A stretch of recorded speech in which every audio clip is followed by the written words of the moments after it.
Hello friends, मैं हूं आपके सामने गौरव मिगलानी। इस वीडियो में हम स्टडी करने जा रहे हैं कि delegation of authority and decentralisation दोनों में क्या डिफरेंस है। तो डिफरेंस को स्टडी करने से पहले हम इन दोनों टॉपिक्स का एक प्रैक्टिकली एग्जांपल देख लेते हैं। मान लीजिए टॉप लेवल मैनेजमेंट ने किसी डिपार्टमेंट को बोला कि तुम अपने डिपार्टमेंट में एम्प्लॉइज को अपॉइंट कर सकते हो जिनकी सैलरी 10,000 रुपए से कम होगी, प्लस काम को पूरा करने के लिए इनको अथॉरिटी भी दे दी गई। तो मैं कहूंगा कि यहां पर डेलीगेशन ऑफ अथॉरिटी हुआ, क्योंकि टॉप लेवल मैनेजमेंट सारे काम अकेले नहीं कर सकता। तो उन्होंने क्या किया, काम के बर्डन को कम करने के लिए आगे वाले डिपार्टमेंट को काम सौंप दिया, प्लस काम को पूरा करने के लिए अथॉरिटी भी दे दी। तो मैं कहूंगा कि ये डेलीगेशन ऑफ अथॉरिटी है। डेलीगेशन ऑफ अथॉरिटी में यही होता है कि जब काम का बर्डन ज्यादा होता है तो हम काम को डिवाइड कर देते हैं। काम को डिवाइड करने के बाद काम को पूरा करने के लिए, तो काम को पूरा करने के लिए सामने वाले को हम अथॉरिटी भी दे देते हैं। तो यही यहां पर हुआ।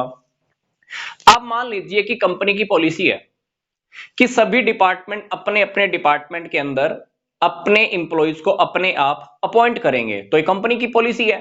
तो टॉप लेवल मैनेजमेंट ने क्या कहा, हर डिपार्टमेंट को बोला कि तुम अपने अपने डिपार्टमेंट में इंप्लॉइज को अपॉइंट कर सकते हो। तो जब ये काम सभी डिपार्टमेंट को कह दिया गया, क्योंकि पॉलिसी है, तो मैं कहूंगा कि ये डिसेंट्रलाइजेशन है। जब यही काम सिंपल फॉर्म में हो रहा था तो delegation of authority. Delegation of authority ने जब बड़ा रूप ले लिया तो क्या बन गया, डिसेंट्रलाइजेशन बन गया। अब मान लीजिए टॉप लेवल मैनेजमेंट ने काम बोला मिडिल लेवल मैनेजमेंट को, मिडिल लेवल मैनेजमेंट ने ये काम आगे लोअर लेवल मैनेजर्स को बोल दिया। तो मैं कहूंगा कि डिसेंट्रलाइजेशन का आगे और विस्तार हो गया है। तो यहां पर अगर हम ध्यान से देखें, डेलीगेशन ऑफ अथॉरिटी सिर्फ वर्कलोड बढ़ने की वजह से होती है। वर्कलोड जब ज्यादा होता है तो हम काम को डिवाइड कर देते हैं। डिसेंट्रलाइजेशन कंपनी की ऑर्गेनाइजेशन की पॉलिसी की वजह से होता है। फिर डेलीगेशन ऑफ अथॉरिटी का बढ़ा हुआ रूप हम कह सकते हैं कि ये डिसेंट्रलाइजेशन है। सिंपल सी form, delegation of authority. Delegation of authority को जब हमने बड़ा किया तो क्या बना, डिसेंट्रलाइजेशन। डिसेंट्रलाइजेशन जब आगे और बढ़ गया तो हमने क्या कहा कि डिसेंट्रलाइजेशन का विस्तार हो गया है। अब हम दोनों टॉपिक्स में डिफरेंस को स्टडी कर लेते हैं। डिफरेंस नंबर 1 अगर हम देखें तो डेलीगेशन ऑफ अथॉरिटी एक कंपल्सरी एक्ट होता है, क्योंकि एक आदमी, एक व्यक्ति सारे काम अकेले नहीं कर सकता। डेफिनेटली उसको काम को डिवाइड करना ही होगा और काम को पूरा करने के लिए सामने वाले पर्सन को अथॉरिटी भी देनी ही होगी। डिसेंट्रलाइजेशन आपको हर ऑर्गेनाइजेशन के अंदर मिले जरूरी नहीं है, क्योंकि कुछ ऑर्गेनाइजेशन ऐसी भी होंगी जिनके अंदर इंप्लॉइज को अपॉइंट करने का काम टॉप लेवल मैनेजर के पास होता होगा। जरूरी नहीं है कि हम डिपार्टमेंटल मैनेजर्स को बोलते हो कि तुम इंप्लॉइज को अपॉइंट कर लेना। तो मेरा कहने का क्या मतलब है, डिसेंट्रलाइजेशन एक ऑप्शनल पॉलिसी डिसीजन होता है टॉप लेवल मैनेजमेंट का। वो कभी कभी पॉलिसी बनाते हैं तो डिसेंट्रलाइजेशन कर लेते हैं, अगर पॉलिसी नहीं है तो ऐसा ऐसा काम नहीं हो सकता। मतलब डेलीगेशन ऑफ अथॉरिटी हमको हर हालत में अप्लाई करनी ही होती है, डिसेंट्रलाइजेशन जरूरी नहीं है कि हम अप्लाई करें।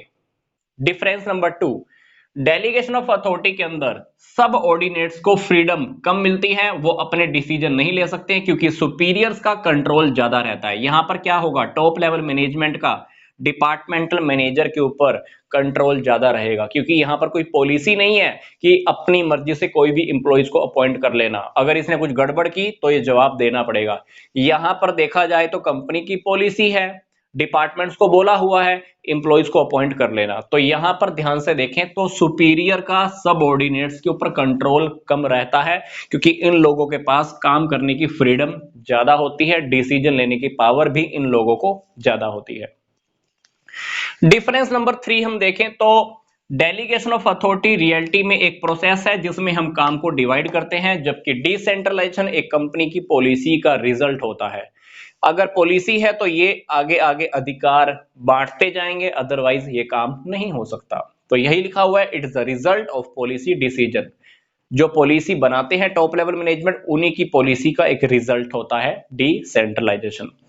डिफरेंस नंबर 4, इसका जो स्कोप है नैरो है, क्योंकि ये सिर्फ यहां तक रह गया, इसकी लिमिट है, जबकि इसमें कोई लिमिट नहीं है। इसमें काम आगे से आगे वो लोग बांटते जाते हैं, अथॉरिटी भी ट्रांसफर करते जाते हैं। तो इसका स्कोप बहुत वाइड है, कहां तक फैलेगा पता नहीं है।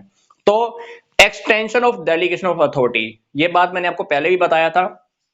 डिसेंट्रलाइजेशन ध्यान से देखें तो ये डेलीगेशन ऑफ अथॉरिटी का एक बढ़ा हुआ रूप है, क्योंकि डेलीगेशन ऑफ अथॉरिटी के अंदर क्या हुआ, सिंगल हुआ, यहां पे ऐसे ऐसे काम 4 हो गए हैं। तो डिसेंट्रलाइजेशन डेलीगेशन ऑफ अथॉरिटी का एक एक्सटेंशन फॉर्म है, क्योंकि इसमें टॉप लेवल से मिडिल लेवल, मिडिल लेवल से कभी कभी लोअर लेवल तक भी काम आगे आगे ये लोग बांट देते हैं, अथॉरिटी भी बांट देते हैं।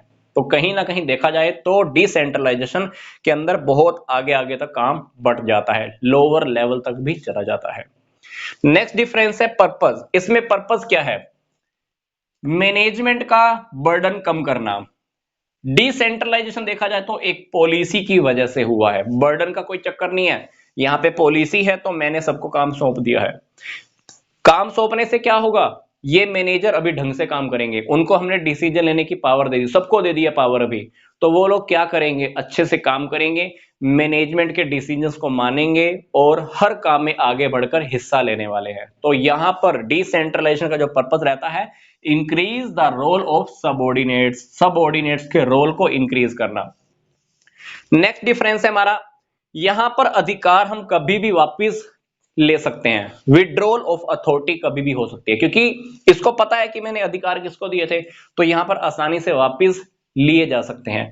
यहां पर अगर मैं बात करूं, क्या आप अधिकार आसानी से वापस ले सकते हो, नहीं, क्योंकि इन्होंने अपनी अधिकार किनको दिए, इनको, इन्होंने आगे, इन्होंने आगे, इन्होंने आगे, तो करते करते एक चैन चलती गई और डिसेंट्रलाइजेशन होता गया।